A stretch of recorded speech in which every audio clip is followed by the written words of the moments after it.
जय हिंद मित्रांनो, चला सुरुवात करूयात. छत्रपती शाहू महाराजांनी खालीलपैकी कोणत्या वृत्तपत्रांना आर्थिक मदत केली होती?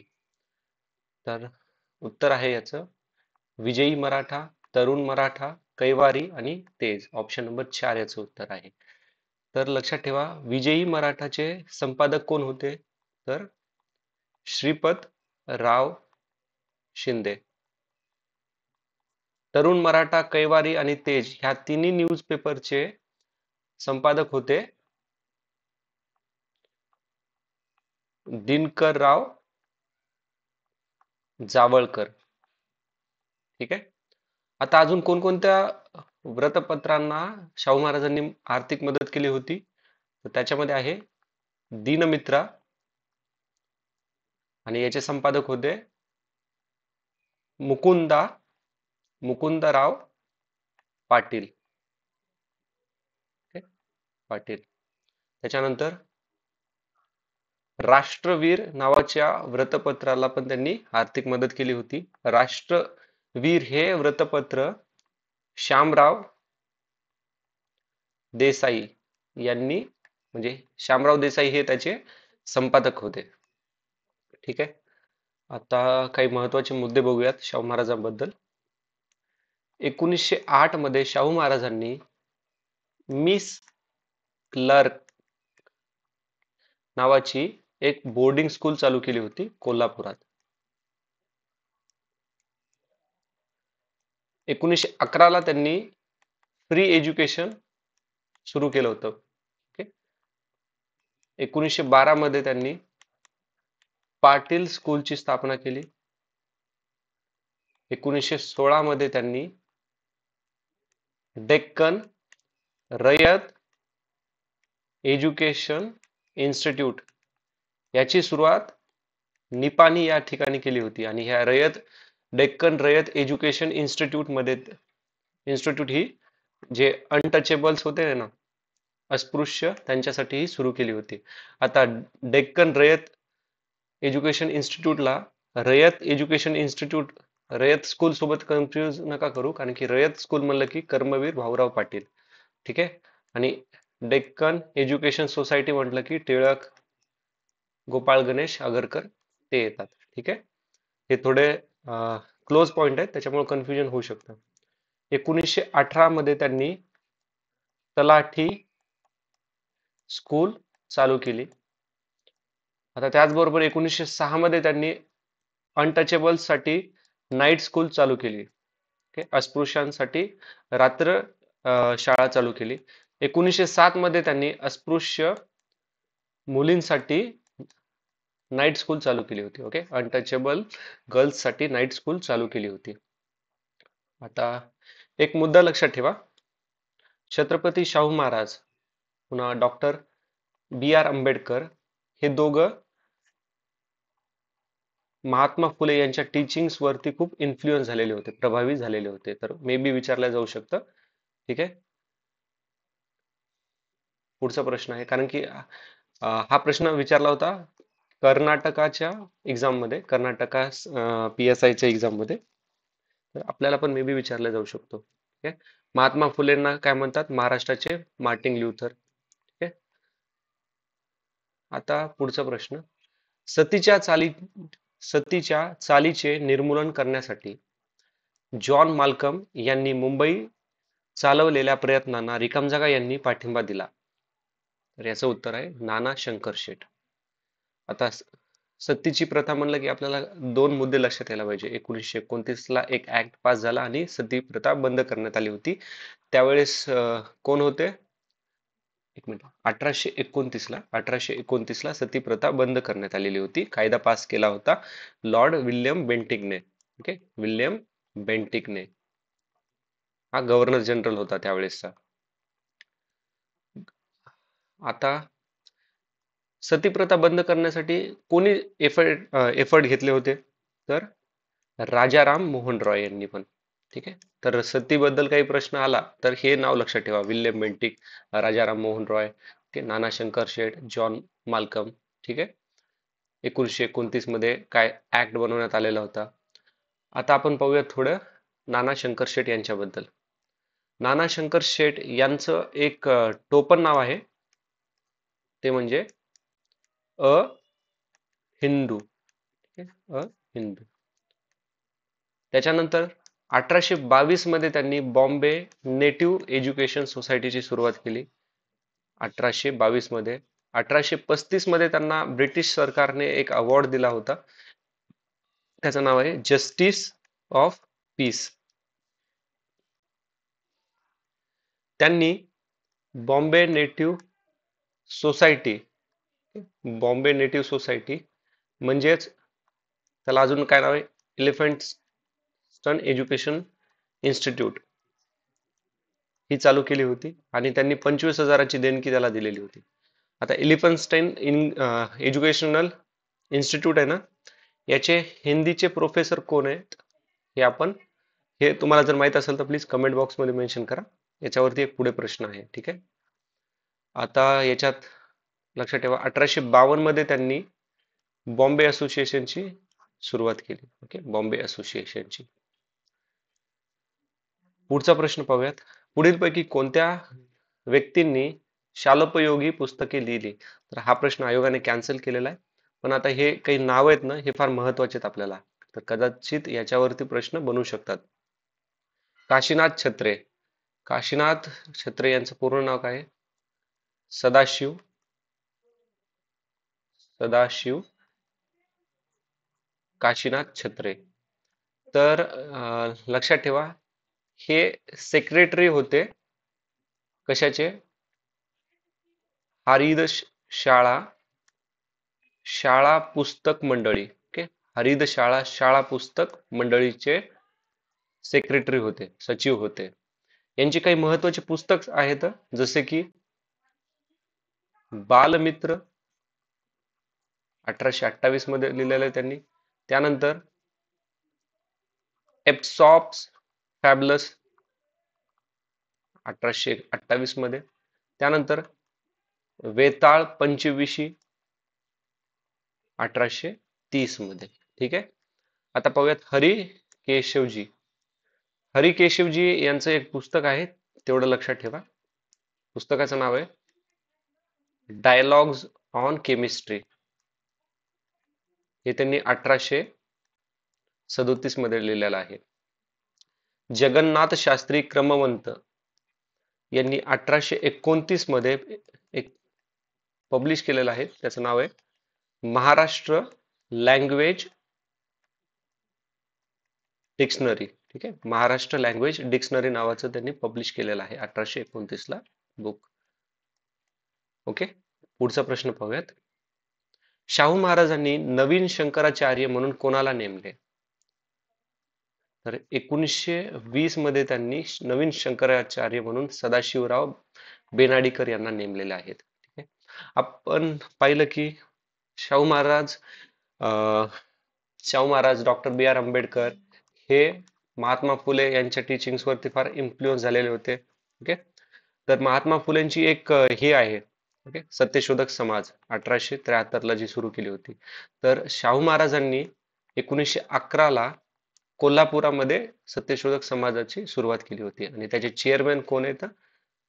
तर हा प्रश्न आपण आधी पाहूयात. इथे बघा, हा प्रश्न इथे बनलेला आहे. एक मिनिट.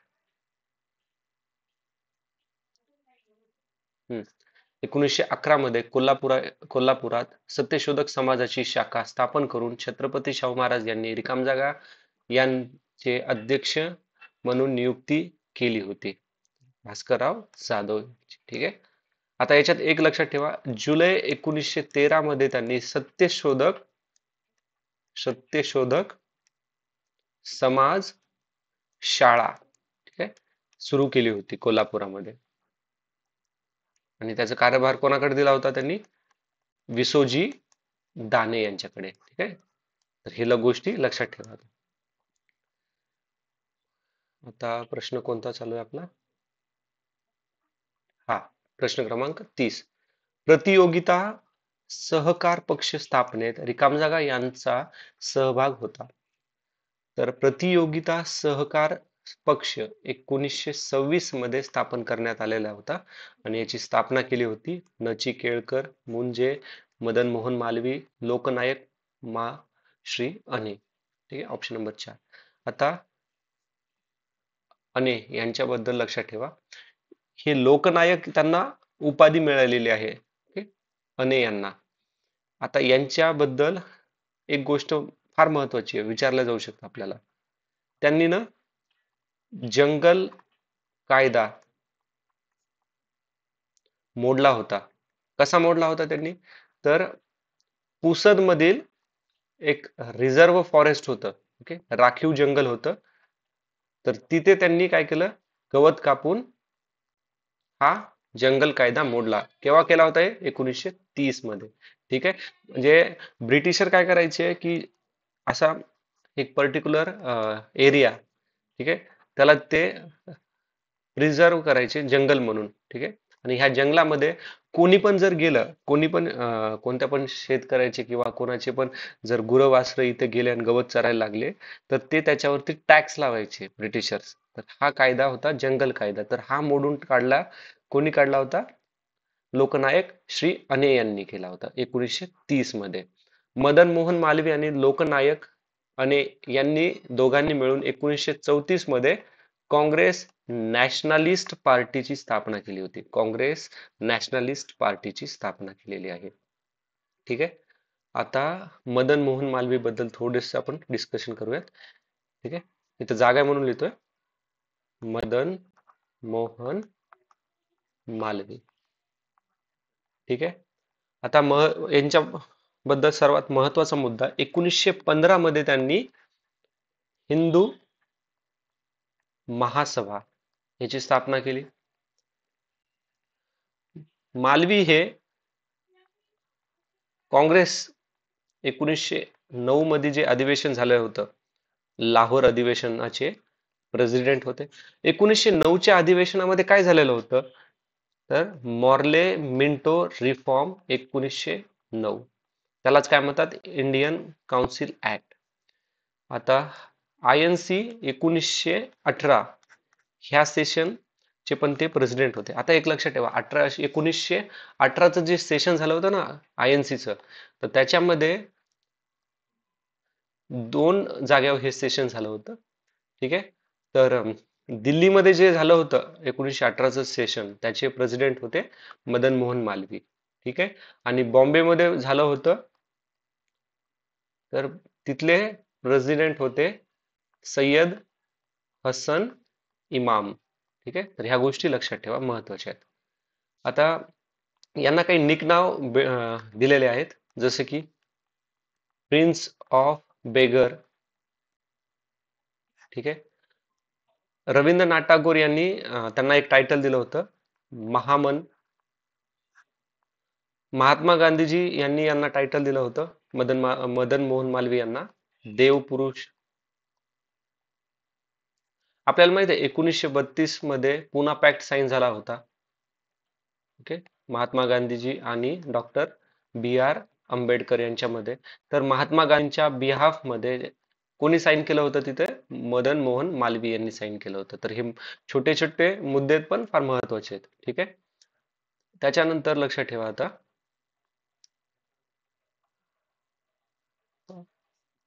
आता बघा, आपण सत्यमेव जयते नेहमी ऐकतो. सत्यमेव जयते हे आलंय तर कोणत्या उपनिषदामधून? मुंडक उपनिषदामधून. पण हे फेमस कोणी केलंय? तर हे फेमस केलं होतं मदन मोहन मालवीय यांनी. ठीक आहे, 1880 मध्ये त्यांनी हिंदू समाज याची स्थापना केली होती. आता 1916 मध्ये त्यांनी बनारस हिंदू युनिव्हर्सिटी. ठीक आहे, यांचे काही न्यूजपेपर पण आहेत, ते लक्षात ठेवा. इंडियन युनियन, त्याच्यानंतर द लीडर. ठीक आहे, द लीडर. आता पुढचा प्रश्न डिस्कस करूयात. ओके, प्रश्न क्रमांक 31. उलगुलन नावाचा आदिवासी विद्रोह कोणी घडवून आणला होता? तर याचं उत्तर आहे बिरसा मुंडा. तर हा उठाव डिसेंबर 1899 मध्ये बिरसा मुंडा यांनी लॉन्च केला होता. आणि हा रिव्हॉल्ट कोणाविरोधात होता? तर हा आदिवासी विरोध होता ब्रिटिशरांविरुद्ध आणि जमीनदाराविरुद्ध. कुठे झाला? छोटा नागपूर. छोटा नागपूर इथे. आता एक लक्षात ठेवा, बिरसा मुंडा यांना 1900 मध्ये पकडलं, ठीक आहे, पण त्यांचा मृत्यू झाला कोलरा मुळे. कॉलेरा झाला होता त्यांना आणि वयाच्या 25व्या वर्षी त्यांचा मृत्यू झाला होता. ठीक आहे. पुढचा प्रश्न. 28 डिसेंबर 1885 रोजी भरलेल्या राष्ट्रीय काँग्रेसच्या पहिल्या अधिवेशनात कोणते इंग्रज अधिकारी हजर होते? ॲलन ह्यूम, हेरी कॉटन, विल्यम वेडर बर्न. तर आता बघा, याचं उत्तर आहे ऑप्शन नंबर 1, ॲलन ह्यूम. आपल्याला माहित आहे, ज्याला आपण A.O.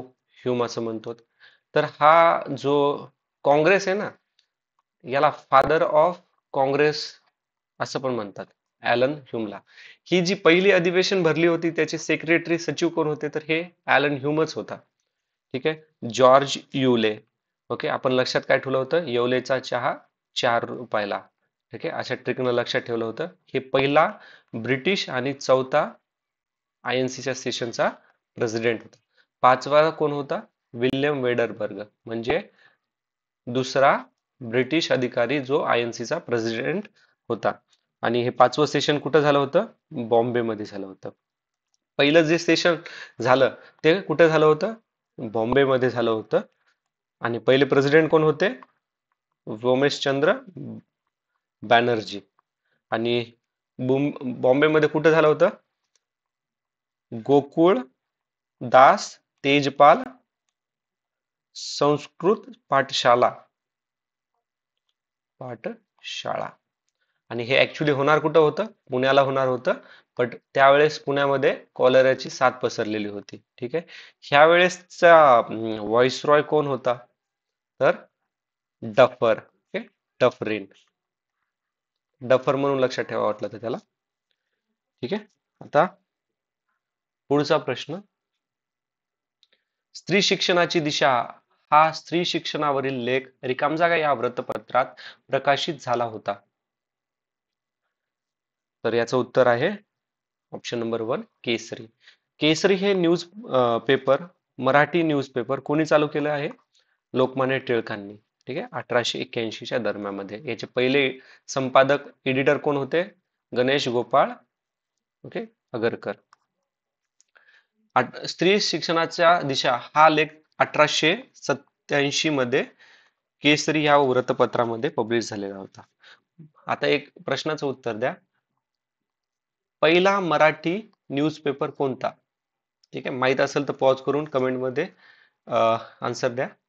उत्तर आहे दर्पण. 1832 मध्ये. कोणी दर्पणाला चालू केलं होतं? बालशास्त्री जांभेकर यांनी. ठीक आहे, बालशास्त्री जांभेकर. 6 जानेवारी 1832 मध्ये. ठीक आहे, आणि त्यामुळे 6 जानेवारी हा दिवस आपण महाराष्ट्र जर्नलिस्ट डे म्हणून सेलिब्रेट करतो. ठीक आहे. त्यानंतर धूमकेतू. धूमकेतूचे धूमकेतूचे एडिटर संपादक कोण आहेत? तर ते आहेत काझी नजरुल इस्लाम. आणि 1922 मध्ये हे चालू झालं होतं. ठीक आहे. राष्ट्रवीर आपण आता जस्ट पाहिलं होतं. पुढचा प्रश्न. भारतीय राष्ट्रीय काँग्रेसची खालीलपैकी कोणती अधिवेशने मुंबई येथे आयोजित करण्यात आलेली होती? ठीक आहे, मुंबई येथे कोणकोणती आयोजित करण्यात आलेली होती? सर्वप्रथम 1885. आता मला सांगा, 1885 ला तर INC बनली होती, आताच आपण डिस्कस केलं. पहिले कोण होते? WC बॅनर्जी. ठीक आहे, म्हणजे ए तर आहेच, म्हणजे एक कटलं, हे दोन आले, AB AC ABCD. ठीक आहे. 5वं सेशन कोणी घेतलं होतं? Sir William Wedderburn. आणि ते पण कुठे घेतलं होतं त्याने? बॉम्बेमध्ये. म्हणजे A आणि B तर आहेत, हे कटलं, हे दोन राहिलं. आता C आणि D. 20वे आणि 31वे. तर 20वे सर हेनरी कॉटन आणि 31वं सेशन झालं होतं 1915 मध्ये. सत्येंद्र प्रसन्ना सिन्हा हे त्याचे प्रेसिडेंट होते. ठीक आहे, ऑप्शन 4 याचं उत्तर आहे. हे चारही सेशन मुंबईला झालेले आहेत. ओके, आता पुढचा प्रश्न पाहूयात. जोड्या जुळवा. म गो रानडे. आता इथं काय दिलंय, नाव आणि त्यांचं जन्मस्थान. आता म गो रानडे यांचा जन्मस्थान कुठे आहे? यांचं जन्मस्थान आहे निफाड. ठीक आहे. गोपाळ गणेश आगरकर यांचा जन्मस्थान आहे टेंभू. वीरा शिंदे यांचं जन्मस्थान जमखंडी आणि GH देशमुख पुणे. ठीक आहे, आता आपण थोडस यांच्याबद्दल अनालिसिस करूयात. पहिले पाहूयात आपण MG रानडे. MG रानडे यांना काय म्हणतात? तर यांना म्हणतात सॉक्रेटिस ऑफ महाराष्ट्र. महाराष्ट्र फार महत्वाचे, लक्षात ठेवा. त्याच्यानंतर यांना म्हणतात father of Indian economics. Father of Indian economics. यांनी डेक्कन एज्युकेशन सोसायटीची सुरुवात 1884 मध्ये केली होती. कोणासोबत? टिळकांसोबत आणि GG आगरकर यांच्यासोबत. गोपाळ गणेश आगरकर. ठीक आहे. 1861 मध्ये त्यांनी विडो मॅरेज असोसिएशन इस्टॅब्लिश केली होती. 1870 मध्ये त्यांनी पुणे सार्वजनिक सभा याची सुरुवात केली होती आणि त्यांच्यासोबत कोण होते? GV जोशी. ठीक आहे, GV जोशी होते. पुणे सार्वजनिक सभा 1870 मध्ये. त्यानंतर ते मेंबर होते, कशा कशाचे मेंबर होते? प्रार्थना समाज. प्रार्थना समाज कोण आहे? आत्माराम पांडुरंग तरखडकर. ठीक आहे. त्यानंतर आर्य समाज. आर्य समाज 1875 आणि ब्राह्मो समाज याचे पण ते मेंबर होते. ब्राह्मो समाज 1828 राजाराम मोहन रॉय. ठीक आहे. आता यांची काही महत्वाची पुस्तकं पण पाहूयात आपण लगेच. तर आता आपण काय म्हणले त्यांना? Father of Indian economics. म्हणजे तर त्यांच्या पुस्तकाचं नाव आहे इंडियन इकॉनॉमिक्स. पुन्हा मराठा हिस्ट्री. आता एक कायदा झाला होता बघा, ज्याचं नाव आहे डेक्कन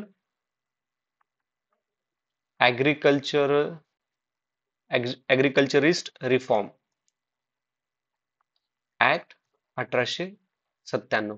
तर हा जो कायदा आहे ना, तर आपले जे रानडे आहेत यांनी ह्या कायद्याला वेलकम केलं होतं. कारण की ह्या कायद्यामध्ये शेतकऱ्यांचं प्रोटेक्शन होणार होतं. जे सावकार लोक आहेत ना, त्यांच्याकडनं, सावकारांकडनं प्रोटेक्शन होणार होतं. ठीक आहे, तर लक्षात ठेवा हा कायदा. आता दुसरे कोण येतं? गोपाळ गणेश आगरकर. गोपाळ गणेश आगरकर,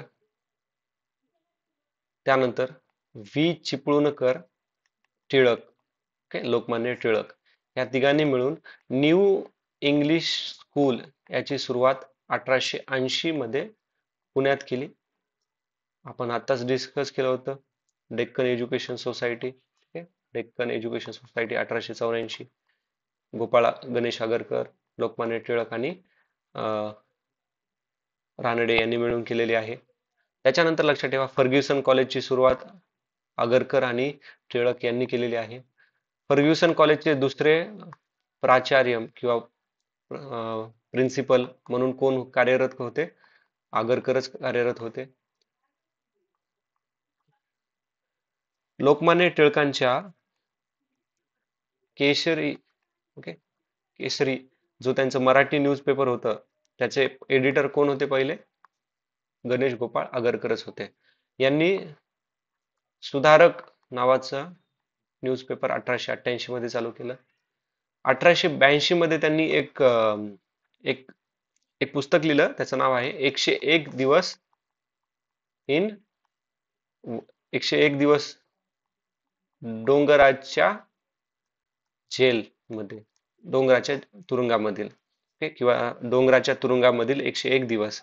तर ह्या पुस्तकामध्ये लोकमान्य टिळक यांच्यासोबत जेलमध्ये 101 जे दिवस त्यांनी सजा काटली होती, तर त्याचं एकदम विनोदी स्वरूपामध्ये त्यांनी वर्णन केलेलं आहे या पुस्तकामध्ये. ओके, 101 101 डेज इन डोंगराची जेल. ठीक आहे. त्याच्यानंतर त्यांचं अजून एक पुस्तक आहे अलंकार मीमांसा. ठीक आहे, अलंकार मीमांसा. त्याच्यानंतर 1878 मध्ये त्यांनी एक न्यूजपेपर चालू केलं होतं, त्याचं नाव आहे वराड समाचार. ठीक आहे, वराड समाचार. आता आहेत वीरा शिंदे. वीरा शिंदे महर्षी विठ्ठल रामजी शिंदे. ओके, महर्षी विठ्ठल रामजी शिंदे.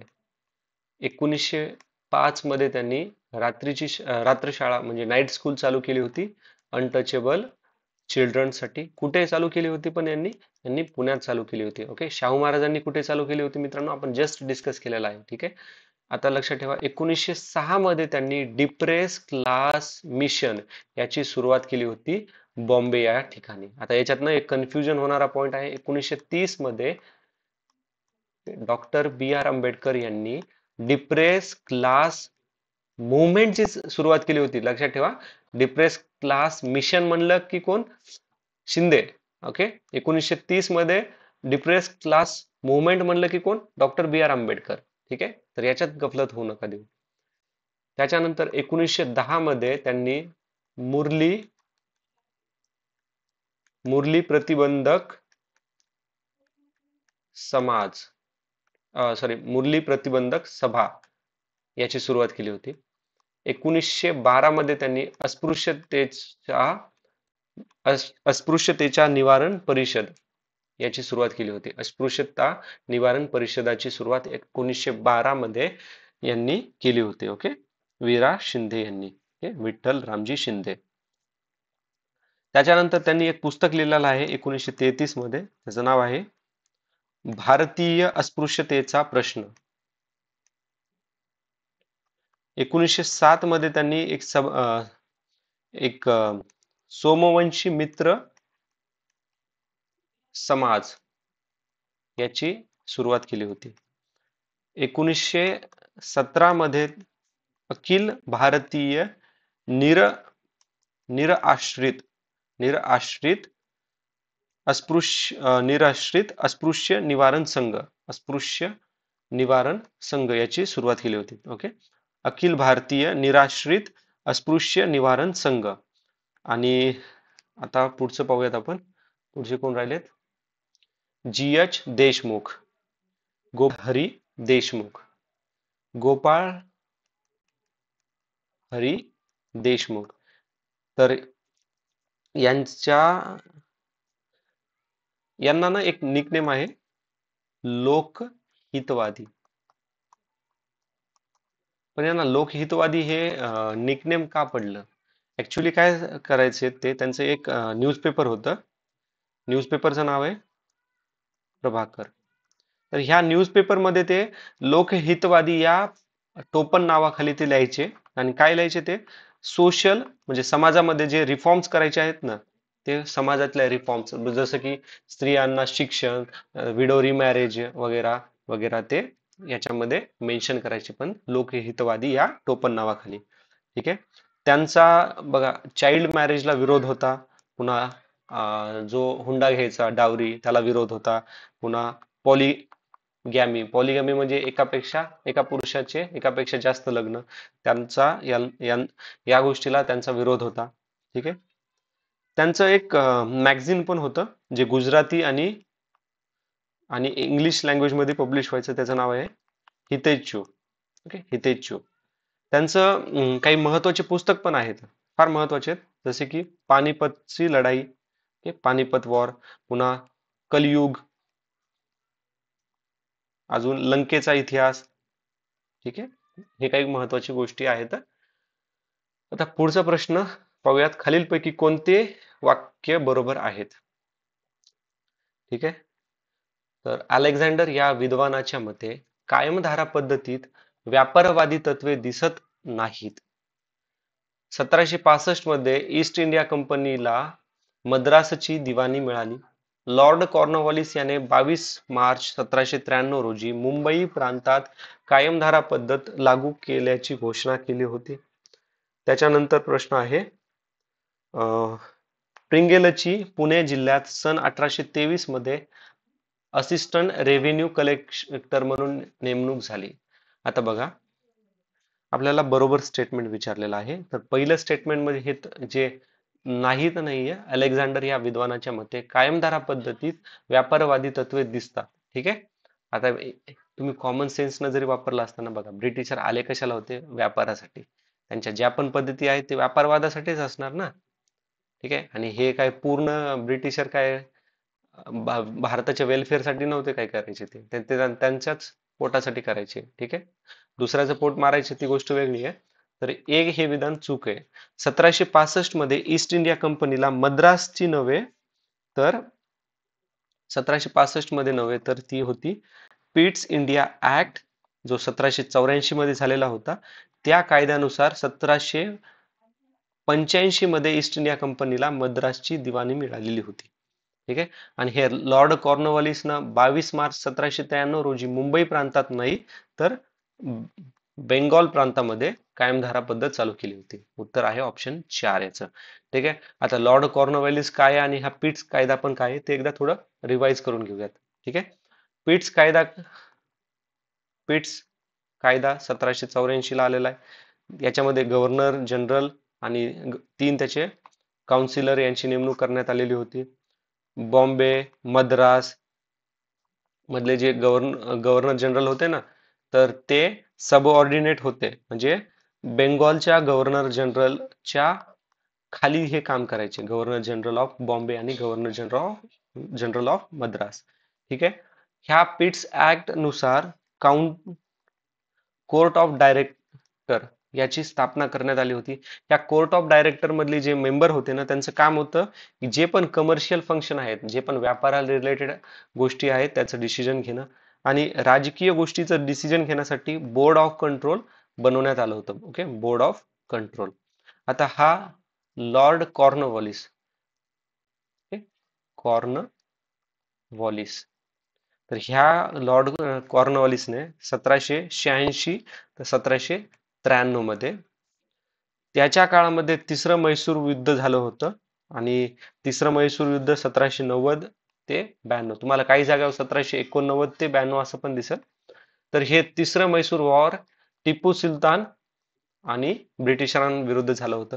ह्या युद्धामध्ये एक संधी म्हणजे ट्रिटी साईन झाली होती. त्या ट्रिटीचं नाव आहे ट्रिटी ऑफ सेरिंगपट्टणम. ओके, सेरिंगपट्टणम केव्हा साईन झाली होती, 1792 ला. ठीक आहे, आता ह्या सेरिंगपट्टणम मध्ये एकच गोष्ट लक्षात ठेवा, ह्या सेरिंगपट्टणम ट्रिटी मध्ये टिपू सुलतानला त्याची 2 मुलं ब्रिटिशांच्या हवाले करावं लागली होती. ओके, त्याच्यानंतर अजून एक महत्वाचा मुद्दा आहे की ह्या कॉर्नवॉलिसने जी भगवद्गीता आहे ना, तर भगवद्गीतेचं इंग्लिश मध्ये ट्रान्सलेशन केलं होतं.